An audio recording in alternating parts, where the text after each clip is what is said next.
1048 নম্বর হাদিসের মধ্যে আসছে, লাউ কানা লিবনি আদম ওয়াদিয়ান মিন যাহাবিন ওয়াদিয়ান মিন মালিন লাবতাগা ওয়াদিয়ান সালিসা, যদি কোনো বনি আদম দুইটা উপত্যকা ভর্তি স্বর্ণের মালিক হয়, সে তিনটা উপত্যকার মালিক হতে চাইবে স্বর্ণের। মানে সবসময় একই কথা, আরো চাই।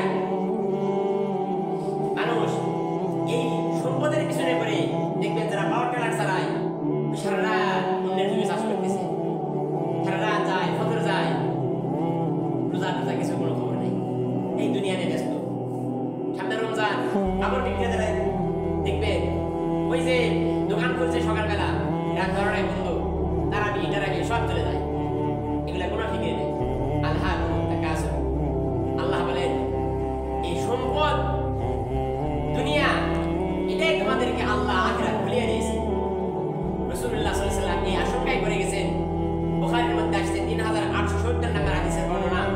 রাসূল বলেন সাহাবায়ে কেরামকে লক্ষ্য করে, ফাওয়াল্লাহি মাল ফাকরু আখশা আলাইকুম, হে আমার সাহাবা, তোমরা গরীব হয়ে যাবা, দরিদ্র হয়ে যাবা, এই আশঙ্কা আমি রাসূল করি না।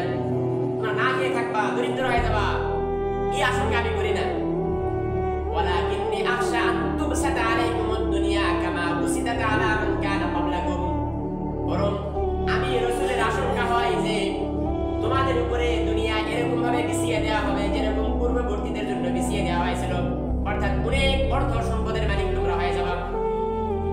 ফাতানাফাসুহা কামা তানাফাসুহা, তোমরা দুনিয়ার প্রতিযোগিতার মধ্যে পড়ে যাবা যেরকম তারা দুনিয়া নিয়ে প্রতিযোগিতা করেছিল। আমি দরিদ্রতার আশঙ্কা করি না তোমাদের ব্যাপারে, যে তোমরা না খেয়ে থাকবা, গরীব হয়ে যাবা, এই আশঙ্কা আমি রাসূল করি না।